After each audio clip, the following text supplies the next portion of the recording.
बिस्मिल्लाहिर्रहमानिर्रहीम अस्सलाम वालेकुम students. I hope you are well and enjoying your life. Students, आज का जो हमारा टॉपिक है वो deformities of skeleton.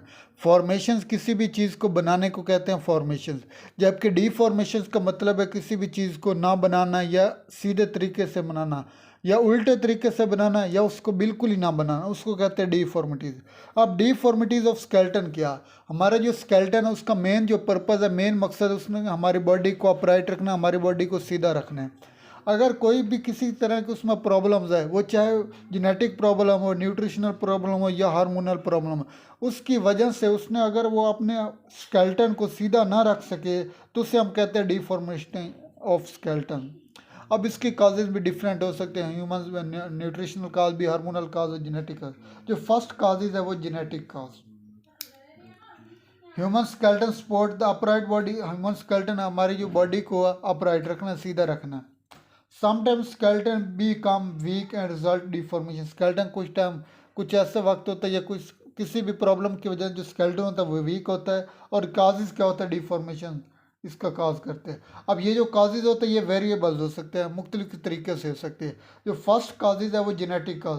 Genetic biological students वो जानते हैं कि जो हमारी जो जीन्स आती है फ्रॉम पेरेंट्स टू ऑफस्प्रिंग, जो भी किसी किस्म की जो भी आते हैं, हमारे जो आइज़ कलर, हमारे जो लैंग्वेज, हमारे बोलने का तरीका, हमारा अंदाज, ये पेरेंट्स से ऑफस्प्रिंग जीन्स के थ्रू होता है। अगर कोई भी जीन्स में प्रॉब्लम आ जाए, अगर जीन्स किसी भी रिलेटेड है, जिस किस्म के ऑर्गन के रिलेटेड है, वो जीन्स उस ऑर्गन को जाके इफेक्ट करेगी। अगर हमारे आइज़ की जीन्स आई है मदर से पेरेंट्स की तरफ, सॉरी, और पेरेंट्स से ऑफस्प्रिंग की तरफ, अगर हमारी आइज़ के रिलेटेड जीन्स आई है, अगर उस आइज़ के रिलेटेड जो जीन्स है उसमें अगर कोई प्रॉब्लम आए तो हमारी आइज़ को इफ़ेक्ट करेगी।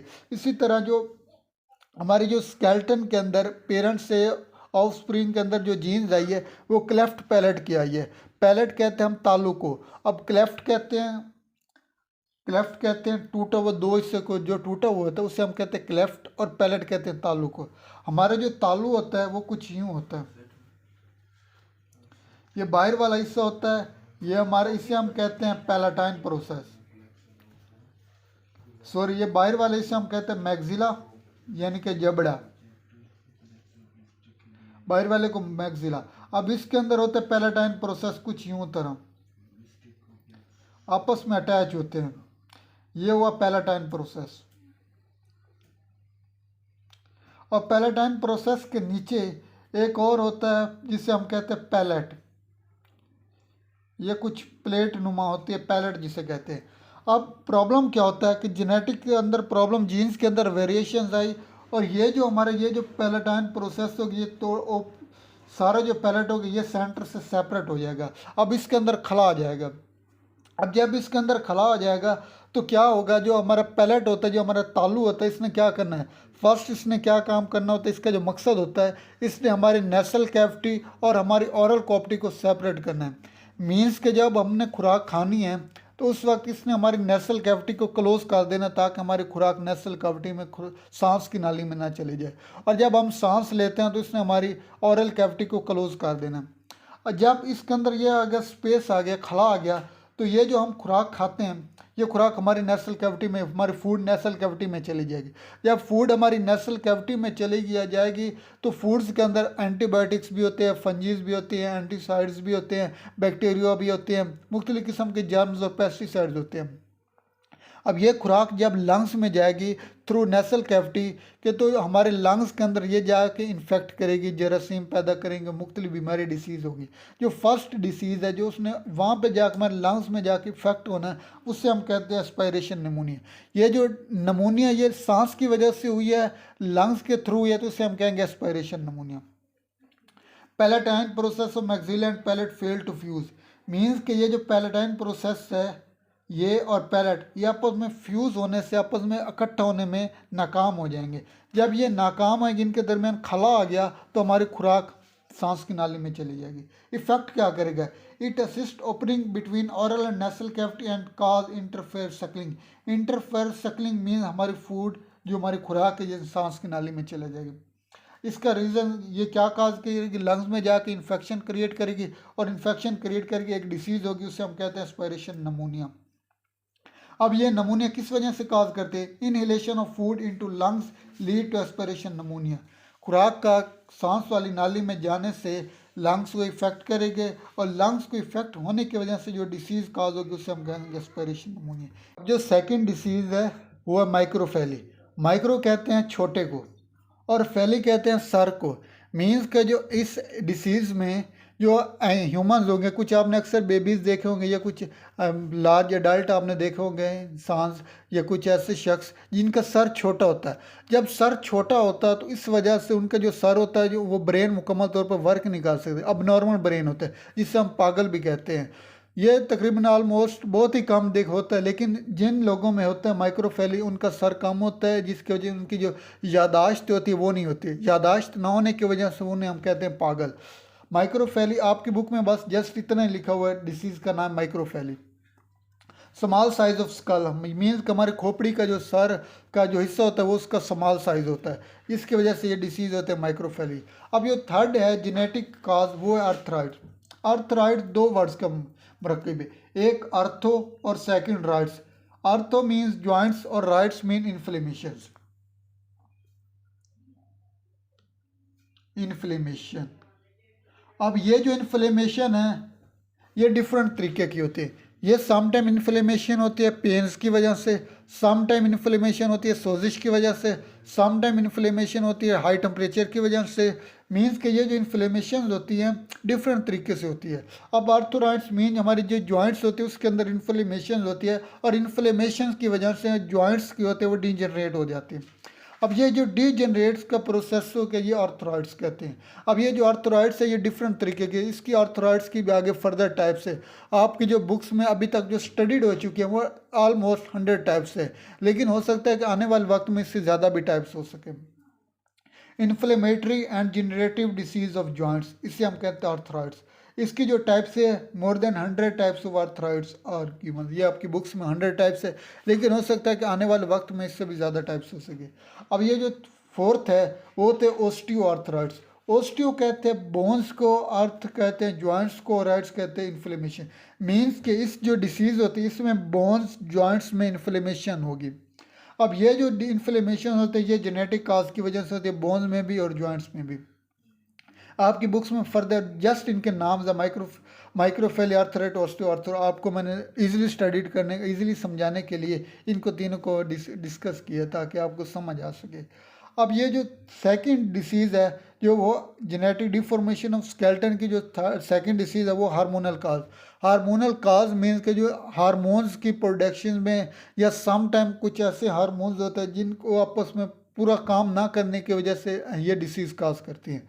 इनमें जो फर्स्ट रहते हैं वो ओस्टियोपोरोसिस। ओस्टियो कहते हैं बोन्स को, पोरोसिस कहते हैं होल्स। मीन्स कि अगर मैं ये ड्रा करूं कि ये एक बोन्स है, ये एक बोन्स है, इसके अंदर पोर्स बन जाएंगे। पोर्स कब बनेंगे? आपको जानते हैं कि जो बोन्स के अंदर स्टोरेज होती है मिनरल्स और कैल्शियम, खासतौर पे कैल्शियम साल्ट्स की या कैल्शियम आयंस की स्टोरेज होती है बोन्स की वजह से। अगर बोन्स के अंदर ये कैल्शियम आयंस डिपॉजिट ना हो और मूव आउट कर जाएं तो इसकी वजह से बोन्स के अंदर पोर्स बनेंगे। जब बोन्स के अंदर पोर्स बनते हैं तो बोन्स की जो वीक हो जाती हैं और वीक होने से वो क्या कर जाते हैं, डिफॉर्म हो जाती हैं, मुड़ जाती हैं। Bones resorption outflows the mineral deposition. Means के जो बोन्स के अंदर जो मिनरल की डिपोजिशन होती है वो आउटसाइड मूव कर जाते हैं। जब आउटसाइड मूव कर जाते तो बोन्स का मैस हो जाता है, वो रिड्यूस हो जाए। अगर इसको मैं आपको एग्जांपल दूं, अगर मैं कहूं कि एक गिलास पानी है, गिलास के अंदर पानी है, पानी का फार्मूला क्या है, H2O। अगर मैं इसमें एक गिलास को अगर कम कर दूं, हाफ कर दूं गिलास पानी, तो ये इसका वेट कम होगा, लेकिन इसका केमिकल कंपोजिशन तो H2O ही रहेगा ना। इसी तरह जब बोन्स के अंदर से कैल्शियम या मिनरल्स आउटसाइड मूव करेंगे तो उसका वेट लॉस होगा, वेट कम होगा, लेकिन उसकी केमिकल कंपोजिशन सेम ही रहेगी। वो यही बात लिख रहे कि मैस इज रिड्यूस, मैस कम होगा but chemical composition of matrix remain same. Means के बोन्स की जो केमिकल कंपोजिशन वो सेम रहेगी। अब ये इसके काजेज का, ये किन को इफेक्ट करते हैं? It cause mostly in aged women. Aged women में क्यों काज करता है कि एज्ड वुमेन के अंदर जो मीनोपॉज का प्रोसेस होता है वो कंप्लीट हो चुका था, वो स्टॉप हो चुका था। मीन्स कि उनका मॉन्स्टर साइकिल क्लोज हो चुका था। जब मॉन्स्टर साइकिल क्लोज होता है तो उस वक्त जो एस्ट्रोजन हार्मोन है उसकी प्रोडक्शन कम होना शुरू हो जाती है। जब एस्ट्रोजन की प्रोडक्शन कम होती है तो उस वक्त जो एस्ट्रोजन बोन्स में स्टोरेज भी होती है, तो एस्ट्रोजन की प्रोडक्शन कम होने की वजह से ये बोन्स वीक हो जाती हैं। It mostly cause in aged women. Aged women में एस्ट्रोजन की प्रोडक्शन कम होने की वजह से काज करते हैं। Second, it cause by insufficient exercise. जब हम एक्सरसाइज करते हैं तो एक्सरसाइज के दौरान जो हमारे बोन ब्लड जो होता है उसके अंदर जो मिनरल्स और कैल्शियम आयंस की सर्कुलेशन हाई स्पीड में हो जाती है। जब हाई स्पीड में ब्लड के अंदर मिनरल्स और आयंस की कैल्शियम स्टोरेज या इसकी सर्कुलेशन तेज होते हैं तो जो एक्सेस अमाउंट में मिनरल्स होते हैं वो हमारे बोन्स में स्टोरेज होते हैं। जब हम एक्सरसाइज नहीं करते हैं तो उस वक्त ये जो कैल्शियम आयंस होती है ये बोन्स में स्टोरेज नहीं होती, जिसकी वजह से हमारे बोन्स जो होते हैं वो वीक होते हैं। Third, diet poor in calcium protein. जब हम ऐसे खुराक खाएंगे जिसके अंदर कैल्शियम और प्रोटीन्स की कमी होगी तो उस वक्त भी हमारी बोन्स के अंदर इफेक्ट करेंगे। थर्ड, ये स्मोकिंग को काज करेंगे। स्मोकिंग की वजह से ये होती है। स्मोकिंग जब हम करते हैं तो उस वक्त में हमारे जो बॉडी के अंदर एस्ट्रोजन का लेवल कम होता है और एस्ट्रोजन का लेवल कम होने की वजह से हमारी बोन्स वीक होती है। अब इसका ट्रीटमेंट क्या है? इसका ये ट्रीटमेंट है एस्ट्रोजन रिप्लेसमेंट थेरेपी, जिसे हम कहते हैं ERT, एस्ट्रोजन रिप्लेसमेंट थेरेपी। ये अभी तक जो बेस्ट प्रोटेक्शन है अगेंस्ट ऑस्टियोपोरोसिस वो एस्ट्रोजन रिप्लेसमेंट थेरेपी, एक प्रोसेस कंप्लीट है उसका नाम है। अब ये जो थर्ड काजेज है उसे हम कहते हैं न्यूट्रिशनल काज। न्यूट्रिशनल काज अपने वर्ड से भी शो कर रहा है कि न्यूट्रिशन मीन के हमारे जो बोन्स के अंदर कैल्शियम और मिनरल आयंस होते हैं उनकी कमी की वजह से। अब ये न्यूट्रिशंस कहाँ से आते हैं? हम जो खुराक खाते हैं वो न्यूट्रिशंस है। जब हम खुराक खाते हैं तो खुराक के अंदर कैल्शियम या मिनरल्स हमारे स्टमक में जाते हैं। हमारे स्टमक में जाने के बाद वहाँ सेपरेट होते हैं और जो बाकी बच जाते हैं वो हमारे बोन्स के अंदर स्टोरेज हो जाते हैं। अब न्यूट्रिशन काज की जो फर्स्ट डिसीज़ है उसे हम कहते हैं ओस्टियोमेलेशिया। ओस्टियो कहते हैं बोन्स को और मेलेशिया कहते हैं सॉफ्टिंग को। मीन्स कि इस डिसीज़ के अंदर जो हमारे बोन्स होते हैं वो सॉफ्ट हो जाती हैं। Softening of bones is called osteomalacia. अब ये काज क्यों होती है, इसकी रीज़न क्या है, ये क्यों होती है? If bones receive इनएडिक्वेट minerals, mineral कौन से होते हैं? Calcium salts. अगर जो हमारी बोन्स होती हैं उसके अंदर कैल्शियम साल्ट की डिपोजिशन कम हो जाए तो उस वक्त हमारी बोन सॉफ्ट हो जाती है और इसे हम कहते हैं, इस प्रोसेस को, इस डिसीज़ को कहते हैं ओस्टियोमेलेशिया। अब ये इफेक्ट क्या होता है इसका? जब हमें पता किस तरह चलेगा कि ये हमें ओस्टियोमेलेशिया हो सका, हमारी जो बोन्स होंगे उसके अंदर दर्द होना शुरू हो जाएगा। खास तौर पर जो वेट बेयरिंग बोन्स होते हैं, weight bearing bones of legs and pelvic bends and deforms. जो हमारी वेट बेयरिंग बोन्स होती हैं वो क्या हो जाती हैं? बेंड हो जाती है और डिफॉर्म हो जाती हैं। एंड पे जो लास्ट डिसीज़ है न्यूट्रिशनल काज वो है रिकट्स।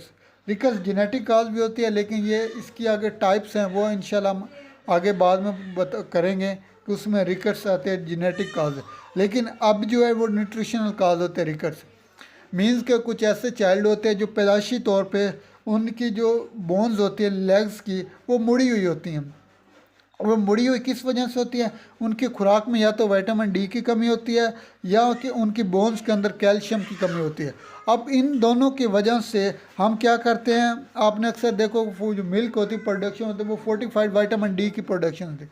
मीन्स के मिल्क के अंदर विटामिन डी होता है। या तो हम उन्हें ऐसा दूध देंगे, ऐसा मिल्क देंगे जिसके अंदर विटामिन डी हो, या उन्हें सनलाइट की रोशनी, सूरज की रोशनी के अंदर बिठाएंगे। कुछ लोग कहते हैं कि जो सूरज की रोशनी के अंदर विटामिन डी होता है, लेकिन सूरज की रोशनी के अंदर विटामिन डी नहीं होता है, बल्कि हमारी स्किन के अंदर कुछ ऐसे हार्मोन्स होते हैं जो सूरज की रोशनी की वजह से एक्टिव हो जाते हैं और विटामिन डी की प्रोडक्शन स्टार्ट कर देते हैं। इट काज इन चिल्ड्रन, ये चिल्ड्रन में अंदर रिकट होती है जिसकी वजह से उनकी जो लेग्स होते हैं वो बाउड हो जाना शुरू हो जाती हैं। अब ये किस वजह से काज करते हैं? It cause by deficiency of calcium and vitamin D, vitamin D और कैल्शियम की कमी की वजह से करती है। अब इसका हल क्या है? इसका हल ये है कि हम उन बच्चों को विटामिन डी फोर्टिफाइड मिल्क देंगे, ऐसा दूध देंगे जिसके अंदर विटामिन डी या सी की कंसंट्रेशन ज़्यादा होगी। या सेकंड तरीका क्या है, एक्सपोजिंग स्किन टू सनलाइट। हम उन्हें सूरज की रोशनी के अंदर बिठाएंगे ताकि वो उनकी जो स्किन के अंदर वो हार्मोन्स हैं वो एक्टिव हो जाएं और वो विटामिन डी की प्रोडक्शन स्टार्ट करें। आज जो हमने किया वो डिफॉर्मिटीज ऑफ स्केलेटन, ये अभी हाफ टॉपिक स्टार्ट हो, अभी इसका बाकी से इंशाल्लाह मैं नेक्स्ट लेक्चर में करें।